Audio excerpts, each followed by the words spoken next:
বিসমিল্লাহির রহমানির রহিম। আসসালামু আলাইকুম। কেমন আছেন সবাই? আজকে আমি আপনাদের জন্য নতুন একটা রেসিপি নিয়ে আসছি।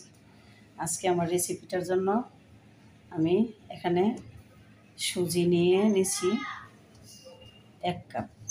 এই সুজিটা আমার চিকন দানা, আপনারা খেয়াল করে দেখবেন অনেক সুজি আছে মোটা দানার, আমি এটা নিয়েছি চিকন দানার। 1.5 কাপ দিয়ে দিলাম সুজি। ডিম দিয়ে দিচ্ছি দুইটা ডিম দিয়ে দিলাম। এবার দিচ্ছি মতো লবণ। 2 কাপ সুজির জন্য আমি নিয়েছি 1 কাপ চিনি। মিষ্টিটা আপনারা স্বাদ অনুযায়ী দিতে পারেন। 2 টেবিল চামচ গুঁড়া দুধ দিয়ে দিলাম। তারপর এখানে 1/2 কাপ ময়দা দিয়ে দিলাম। এলাচ গুঁড়া, আমি এলাচের গুঁড়ো করে নিয়েছি, 4টা এলাচ গুঁড়ো করে দিয়ে দিলাম। আমি 1 টেবিল চামচ ঘি দিয়ে দিলাম এটার স্বাদটা বাড়ানোর জন্য। এবার আমি এটাকে আলতো হাতে মিশিয়ে নেব। 1.5 কাপ সুজির সাথে 1.5 কাপ সুজির সাথে 2টা ডিম দিয়ে আমি খুবই মজার একটা নাস্তা তৈরি করব। সেটা কিনা একবার বানিয়ে খেলে বারবার খেতে মন চায়, এবং এটা আপনারা অনেক দিন সংরক্ষণও করে রাখতে পারবেন। এই জন্য একটা বাটিতে আমি সবগুলো একসাথে দিয়ে আলতো হাতে একটা ডো তৈরি করে নিচ্ছি। আমি এখানে কোনো পানি অ্যাড করব না, আমি শুধু ডিম আর চিনির সাহায্যেই এটাকে একটা ডো তৈরি করে নেব। হ্যাঁ, আমার দেখুন সুন্দর একটা ডো তৈরি হয়ে গেছে। এবার আমি এটাকে 10 মিনিটের জন্য ফ্রিজে রেস্টে রেখে দিচ্ছি। 10 মিনিটের জন্য 10 দেখাচ্ছি করা যায়। 5 মিনিট হয়ে গেছে। এবার আমি এটাকে ফ্রিজ থেকে বের করে দিচ্ছি। দেখুন আমার ডোটা কত সুন্দর এবং সফট হয়ে গেছে। এবার আমি হাতের তালুতে 2 হাতে তেল মেখে নিচ্ছি।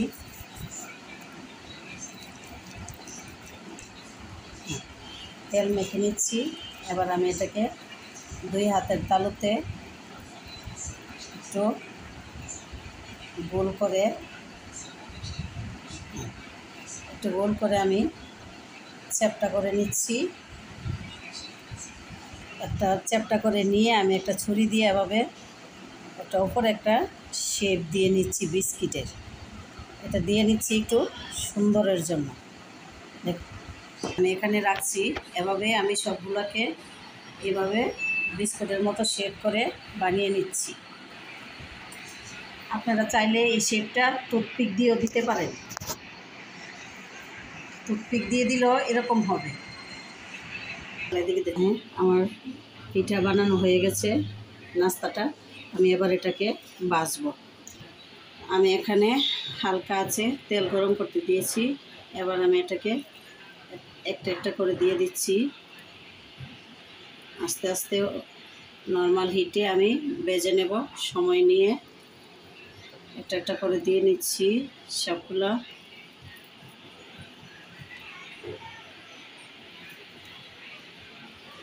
চুলার আঁচটা একটু বাড়িয়ে দিচ্ছি। এটা আস্তে আস্তে এপিট ওপিট দুনো পিঠ একদম লাল হয়ে যাবে বাঁচতে। আমার এক পাশ হয়ে গেছে, আমি আরেক পাশ উল্টে দিচ্ছি। এই নাস্তাটা হালকা আছে একদম সময় নিয়ে বাঁচতে হবে, তাড়াহুড়া করা যাবে না। তাড়াহুড়া করলে এবং চুলার আঁচটা বাড়িয়ে দিলে এক সাইড উপরে লাল হয়ে যাবে, ভিতরে কাঁচাই থেকে যাবে।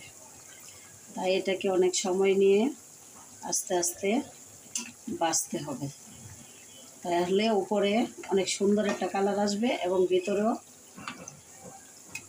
পুরোটাই হয়ে যাবে, আর উপরে একদম ক্রিস্পি মচমচে হবে। আমি আবারও বলছি, যাদের সুজির মোটা দানার হয় তারা 1 কাপ সুজির মধ্যে 2 টেবিল চামচ ময়দা দিবেন, আর না হলে সুজিটা ময়দার সাথে মিক্সড হবে না। আর যাদের চিকন তারা 1 কাপ সুজির সাথে 1 কাপ ময়দাই যথেষ্ট। আমি এপাশ ওপাশ করে দিচ্ছি এবং সময় নিয়ে নাস্তাগুলা বাছছি। দেখুন আস্তে আস্তে উপরেও লাল হয়ে আসছে এবং ভিতরেও হয়ে যাবে। আমি আবার উল্টিয়ে দিচ্ছি। দেখুন উপরে সুন্দর একটা কালার আসছে এবং অনেক ক্রিস্পি হয়ে যাচ্ছে। আমি আর একটু উল্টিয়ে দিচ্ছি। তারপরে আমি নাস্তাগুলোকে তেল থেকে জড়িয়ে নেব। দেখুন আমার নাস্তাগুলো হয়ে আসছে। আমি এবার তেল থেকে উঠিয়ে নিচ্ছি। দেখুন কত সুন্দর কালার আসছে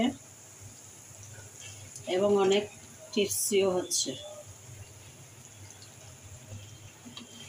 এই নাস্তাটা আপনারা বাচ্চাদেরকে স্কুলের টিফিনের সাথেও দিতে পারেন, বিকালে চায়ের সাথেও দিতে পারেন। এই নাস্তাটা অনেক পছন্দের এবং অনেক মজার। দেখুন আমার গরম গরম সুজির এই নাস্তাটা হয়ে গেছে এবং কত ক্রিস্পি এবং অনেক মচমচে। দেখুন আমি আপনাদেরকে একটা ভেঙে দেখাচ্ছি আপনাদেরকে। এই যে দেখুন ভিতরে একদম কাঁচা নেই, কত মচমচে, কত সুন্দর, ফ্লেভারটাও সেই। আমার এই ভিডিওটা কেমন হয়েছে আপনারা কমেন্ট করে জানাবেন। এবার আমরা সবাই বাচ্চা কাচ্চা নিয়ে এবার সন্ধ্যার নাস্তা করব।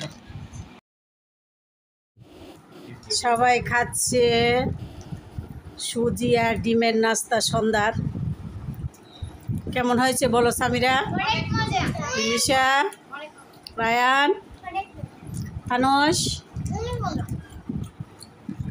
এবার খাও সবাই।